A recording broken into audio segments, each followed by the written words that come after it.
Sebelumnya terima kasih sekali lagi buat Pastor Kevin yang memberi saya kesempatan untuk berbicara di tengah-tengah kita semuanya. Bapak dan Ibu, di bulan ini Gembala kita Pastor Kevin memberikan satu buah tema untuk kita semuanya. Temanya itu yang diberikan buat bulan ini adalah next level. Yang kalau kita terjemahkan artinya level berikutnya atau tingkatan atau tahapan berikutnya. Dan kalau Bapak dan Ibu suka dengan judul khotbah, maka judul khotbah saya hari ini Leveling Life atau level kehidupan. Boleh? Jessica? Ya, sekali lagi seperti saya bilang tadi, kalau kita berbicara tentang level, maka kalau kita terjemahkan, level itu artinya tingkatan, level itu artinya tahapan. Dalam kehidupan kita, dimanapun dan apapun yang kita lakukan, itu pasti ada level. Dalam kehidupan kita, selalu ada yang disebut dengan alat ukur, Bapak Ibu. Kalau panjang, kilometer ya, meter, kilometer, begitu. Kalau misalnya suara, ada alat ukurnya. Suara alat ukurnya kalau nggak salah desibel. Begitu juga lampu, keterangan, cahaya itu ada alat ukurnya, yaitu lumens. Dalam kehidupan kita juga ada alat ukurnya. Jadi alat ukur yang digunakan dalam kehidupan kita itu bisa dibilang juga level, tahap ya. Makanya kan kalau kita sering ketemu dengan orang-orang yang sombong gitu, sorry ya, kita nggak selevel gitu. Artinya kita nggak satu tingkatan, begitu ya. Nah, Bapak dan Ibu, selain itu sebenarnya tingkatan atau level atau misalnya tahapan itu berbicara tentang kemampuan Bapak dan Ibu, ya kan? Oleh karena itu kalau kita misalnya melihat orang-orang yang mengaku punya level yang lebih tinggi, maka asosiasi kita yang pertama apa? Mereka punya kemampuan, mereka punya ability yang lebih baik, ya. Kalau kita main game gitu ya, lu level berapa? Gua level 7. Oh, level 2 nih, jangan macam-macam sama saya ya. Kenapa? Karena level itu selalu diasosiasikan dengan kemampuan seseorang. Untuk mengukur kemampuan seseorang itu sering sekali digunakan level, walaupun tidak selalu, tapi itu alat yang digunakan. Kemudian level itu juga berbicara penghargaan. Oleh karena itu orang-orang yang punya level yang lebih tinggi cenderung lebih dihormati. Bukan begitu ya? Seperti yang saya bilang tadi, kalau kita ketemu orang-orang sombong, jangan dekat-dekat ya. Kita nggak selevel, karena level itu juga berbicara tentang penghargaan. Tetapi pada saat yang sama, level itu juga berbicara tentang kesulitan Bapak dan Ibu, tantangan ya. Dalam kehidupan kita ini kalau kita pengen naik level, pasti kita diperhadapkan dengan kesulitan, diperhadapkan dengan ujian, diperhadapkan dengan tantangan. Orang-orang yang tidak siap dengan kesulitan, orang-orang yang tidak siap dengan tantangan tidak akan pernah naik level. Itulah sebabnya kalau kita di sekolah, sebelum kita naik level, diperhadapkan apa Bapak dan Ibu? Ujian.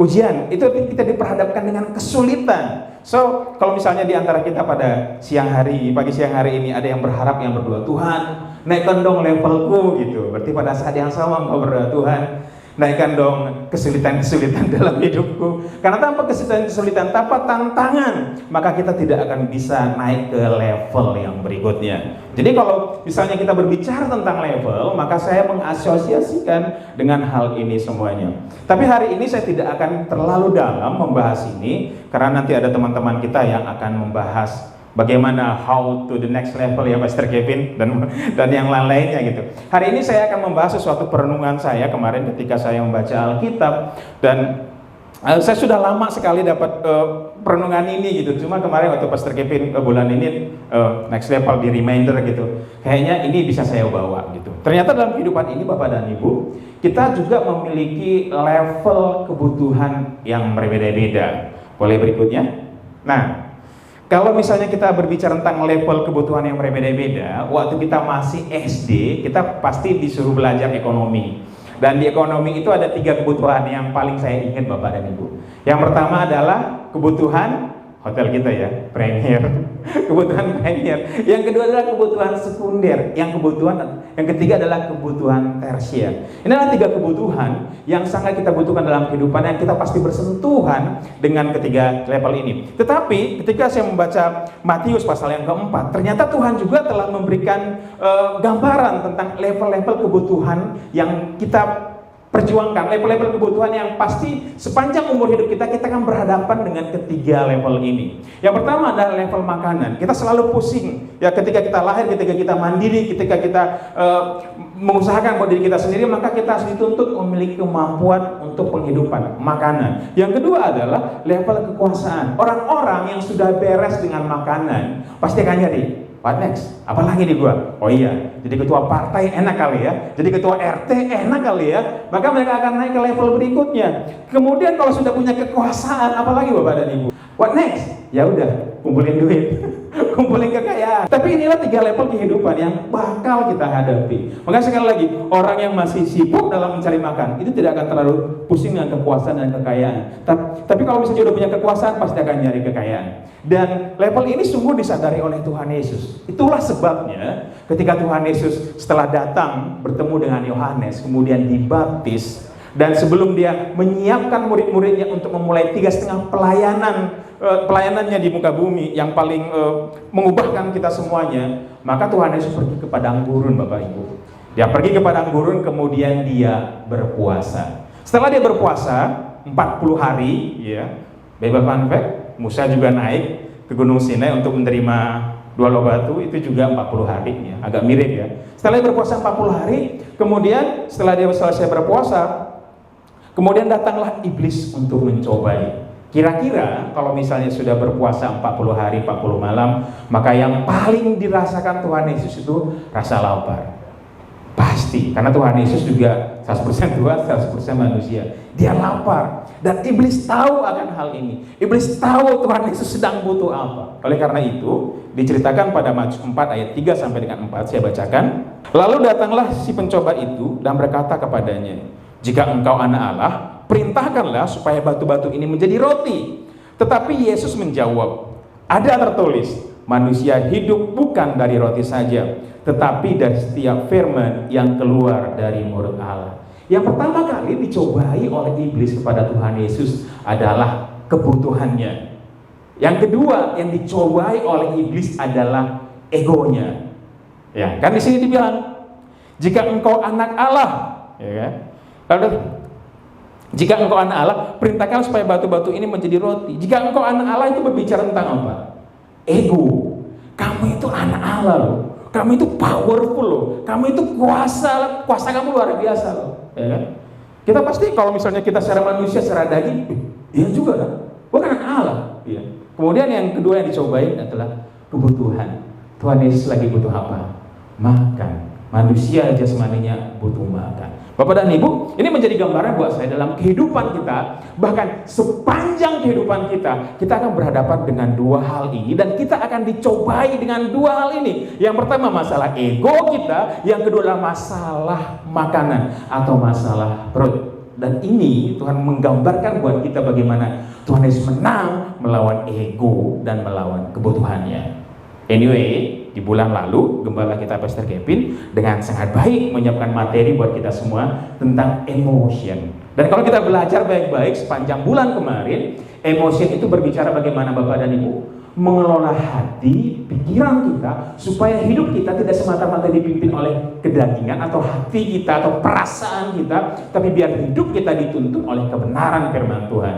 Dan itu berbicara bagaimana kita menaklukkan ego kita. Karena sepanjang hidup kita, Bapak dan Ibu, perhatikan baik-baik, sepanjang hidup kita, iblis akan mencobai ego kita.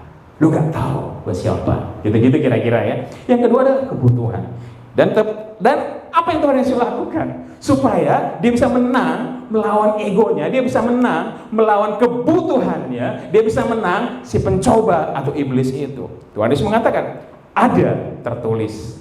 Ada apa Bapak Ibu? Ada tertulis. Oleh karena itu gereja kita Overflow, saya sangat senang sekali dengan gembala kita Pastor Kevin. Kita ini diajarkan untuk terbiasa membaca Alkitab. Kalau Bapak dan Ibu yang sudah join di grup, perhatikan, Pastor Kevin hampir tiap hari kirim pasal-pasal, 2 pasal. Kenapa? Karena di gereja ini kita rindu supaya setiap kita ini paling enggak sekali seumur hidup kita itu, kalau Pak Haryadi bilang khatam gitu ya, khatam Alkitab, baca Alkitab. Kenapa? Kenapa Tuhan Yesus bilang ada tertulis? Bapak Ibu perhatikan, kalau Bapak dan Ibu baca kitab Perjanjian Baru, baik itu Yesus, baik itu para rasul, tidak pernah bikin teori sendiri Bapak dan Ibu. Enggak. Yesus sendiri yang adalah Tuhan tidak pernah bikin teori sendiri. Semua according to Torah, to Bible, to kebenaran yang sebelumnya. Oleh karena itu Tuhan bisa ada tertulis. So, Bagaimana kita bisa bertahan menghadapi pencobaan? Bagaimana kita bisa bertahan menghadapi kebutuhan kita, ego kita? Yesus sudah bilang, ada tertulis according to Bible. Bacalah kebenaran. Ya, perhatikan Bapak Ibu. Kalau Bapak Ibu sekali lagi baca Alkitab baik-baik perjanjian baru, mau Paulus, mau Yohanes, mau Andreas, mau Yesus sendiri, semua itu ke Alkitab, ke Taurat perjanjian lama. Cuma Tuhan Yesus itu menyempurnakan. Kenapa Bapak dan Ibu? Karena seringkali bangsa Yahudi kan sebuah bangsa juga. Mereka hidup di pembuangan, mereka hidup di Mesir, mereka hidup di mana-mana. Sehingga ketika mereka hidup di sebuah tempat, ada pengaruh budaya.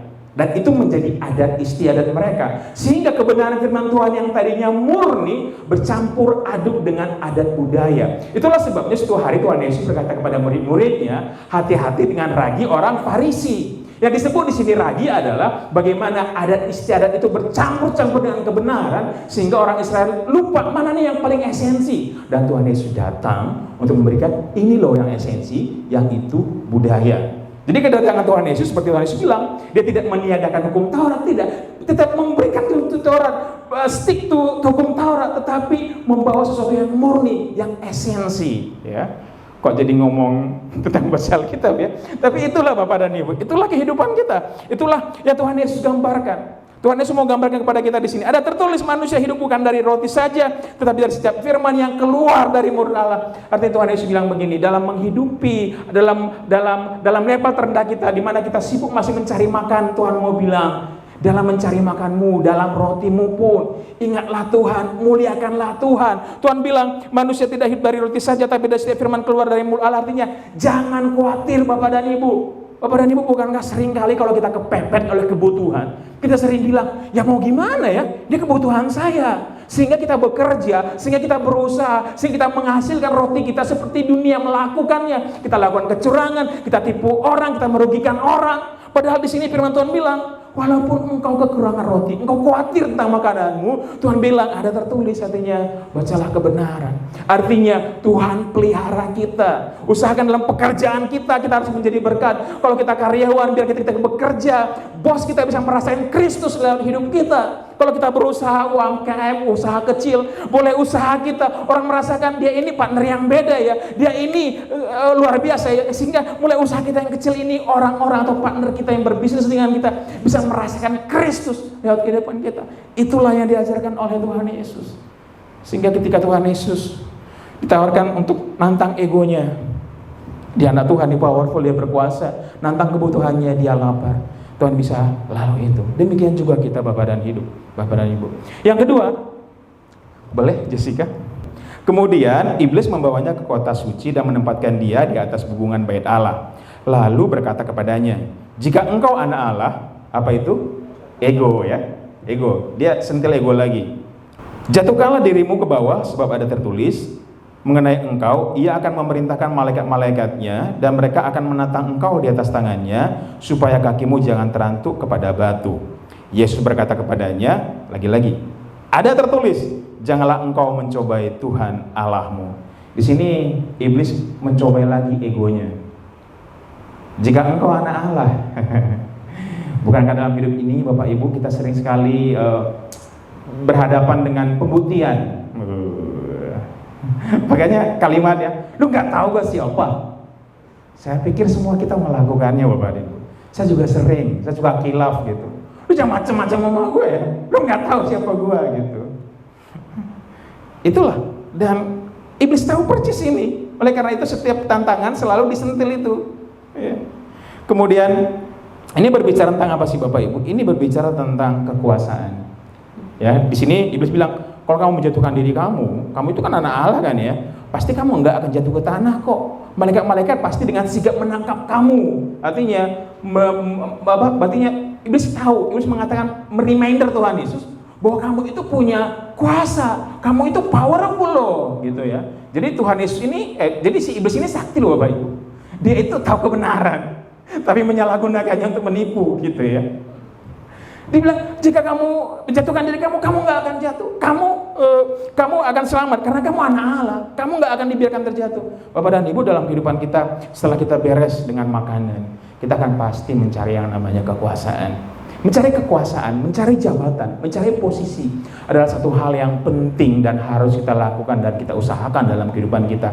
Tetapi jangan sampai kekuasaan, posisi yang kita dapat, kita salah gunakan. Di sini tertulis, artinya janganlah engkau mencobai Tuhan Allahmu. Jangan sampai promosi yang Tuhan berikan, posisi yang Tuhan berikan kepada kita malah mencobai Tuhan, ya. Once kita punya kekuasaan, ya, jangan sampai kekuasaan yang Tuhan berikan itu malah menjadi pencobaan, menjadi batu sandungan. Tapi Tuhan mau supaya posisi jabatan apapun yang kita miliki itu kita pakai buat memuliakan Tuhan. Artinya ketika kita punya jabatan, kita jangan mempersulit orang lain, Bapak dan Ibu. Kalau boleh kita bantu orang lain sehingga mereka berkata, ini beda ya, pejabat yang ini beda ya. Kalau di sana ngurus apa ribet segala macam, kalau ini ngebantuin. Kalau kita salah malah diarahkan, ya.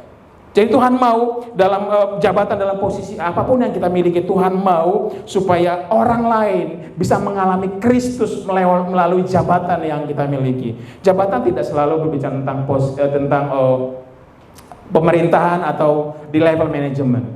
Posisi kekuasaan itu berbicara juga tentang misalnya kalau kita di rumah, kita koko atau cici, kita abang, adik kita tindas, begitu ya. Jangan sampai seperti itu. Atau misalnya di kampus gitu ya, pasti kan berhadapan dengan kakak-kakak tingkat gitu. Hey, kakak-kakak tingkat kan suka ini. Gue dulu disiksa nih. Anak baru songong, gak bisa kayak gitu, disiksa balik. Jangan sampai. Itu juga kekuasaan, itu juga posisi yang Tuhan berikan dalam hidupmu. Tapi gunakan posisimu sebagai kakak tingkat untuk memberkati adik-adikmu, sehingga engkau menjadi kakak tingkat yang berbeda.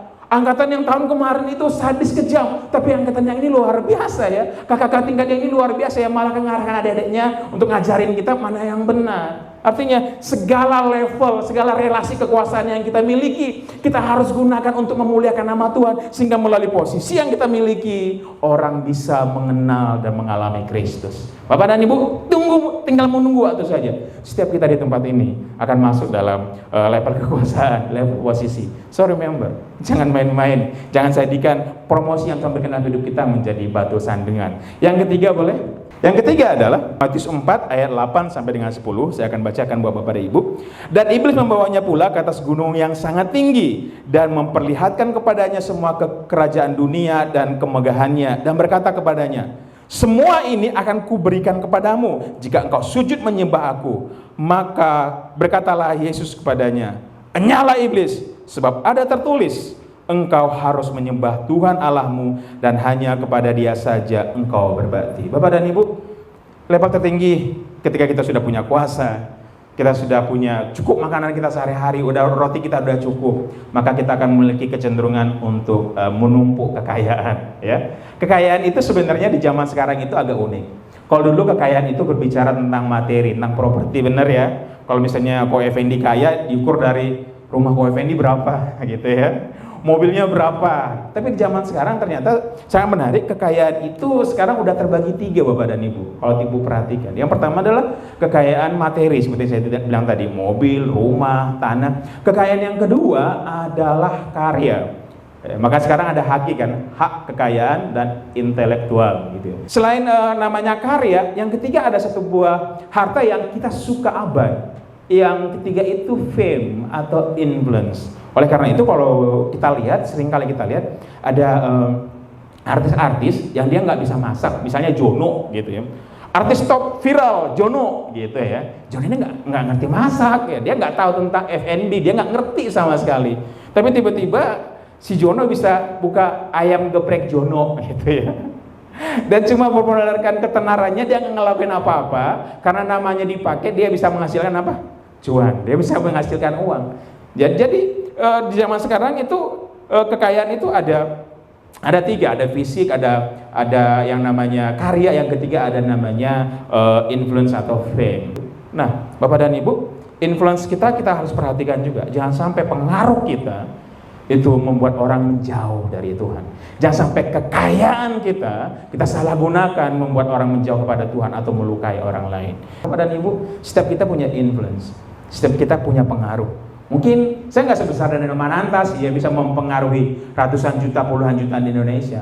Tapi ada orang-orang sekitar saya, orang-orang dekat sekitar saya yang aku nggak tahu bagaimana, but somehow mereka look up to me, sehingga opini saya, pendapat saya bisa menyesatkan hidup mereka. Oleh karena itu sebagai seorang kakak rohani yang baik, saya selalu berusaha untuk mengajarkan adik-adik rohani saya. Sungguh pun mungkin mereka memaki orang lain karena itu satu buah pembelaan, karena mereka nggak terima. Kok Kak Andres dihina, kok Kak Andres direndahkan? Mereka balas, mereka pengen lakukan satu hal yang kejam. Satu sisi saya menikmati, saya dibela. Tapi satu sisi ini salah kalau saya biarkan dia menjadi tersesat. Begitulah dalam kehidupan kita Bapak dan Ibu.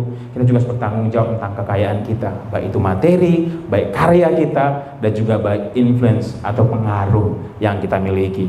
Dan Bapak dan Ibu, dalam ketiga area ini kita berjuang, kita according to Bible, kita selalu melihat itu berdasarkan kebenaran firman Tuhan, dan bahkan juga di sini kita membuat itu sebagai sebuah penyembahan, karena di sini dikatakan nyala iblis bahwa ada tertulis engkau harus menyembah Tuhan Allahmu saja. Artinya dalam roti kita, dalam kekuasaan kita, dalam kekayaan kita, Tuhan mau kita pakai itu untuk menyembah Tuhan. Dan ketika sudah melakukan itu semuanya, ya kita manusia, apa untungnya, ya kan? Iya toh, udah deh. Pasti kita nanya itu gitu. Dan kalau kita perhatikan di Matius 4 ayat 19, boleh Jessica. Inilah yang dialami oleh Tuhan Yesus. Lalu iblis meninggalkan dia, dan lihatlah malaikat-malaikat datang melayani Yesus. Tuhan kita bukan Tuhan yang suka berutang. Ketika Bapak dan Ibu hidup dalam kebenaran, Bapak dan Ibu bertanggung jawab, Bapak dan Ibu semua kita di tempat ini hidup untuk menyenangkan nama Tuhan. Segala aspek kehidupan kita pakai untuk memuliakan nama Tuhan. Yang sering kali Bapak dan Ibu, ya benar, sering kali menghidupi kebenaran itu enggak enak. Prof. Haryadi kemarin penatua kita bilang, dosa itu nikmat dan dahsyat. Betul, setuju. Dan untuk melakukan kebenaran itu enggak enak sekali. Kita menyalipkan kedagingan kita menyalipkan ego kita. Tetapi Bapak dan Ibu, Tuhan kita bukanlah Tuhan yang berutang. Ketika kita hidup dalam kebenaran, maka seperti Tuhan Yesus tadi, maka malaikat-malaikat datang melayani Yesus. Artinya dalam kehidupan kita, Tuhan akan berikan promosi. Don't worry, Tuhan akan berikan promosi. Dan bukan cuma promosi, Tuhan punya produk yang akan kita nikmati bersama-sama, yang tidak bisa dikopi oleh dunia, yaitu damai sejahtera. Damai sejahtera dunia tidak bisa ciptakan. Damai sejahtera iblis tidak bisa bikin. Cuma Tuhan yang bikin. Jadi selain promosi dari Tuhan, Tuhan juga akan berikan damai sejahtera dalam kehidupan kita semua. Saya boleh mengundang teman-teman pemusik maju ke depan karena saya sudah selesai. So demikianlah Bapak dan Ibu, dalam kehidupan kita ini, dalam roti atau dalam usaha, dalam pekerjaan kita sehari-hari, andalkan Tuhan, berserah kepada Tuhan. Dalam relasi kekuasaan yang kita miliki, jangan sampai kekuasaan atau posisi yang kita miliki merugikan orang lain, tapi marilah kita gunakan itu untuk kemuliaan nama Tuhan. Dan dalam harta kita, dalam pengaruh kita, biar semuanya kita gunakan untuk kemuliaan nama Tuhan. Mari kita berdoa. Bapak yang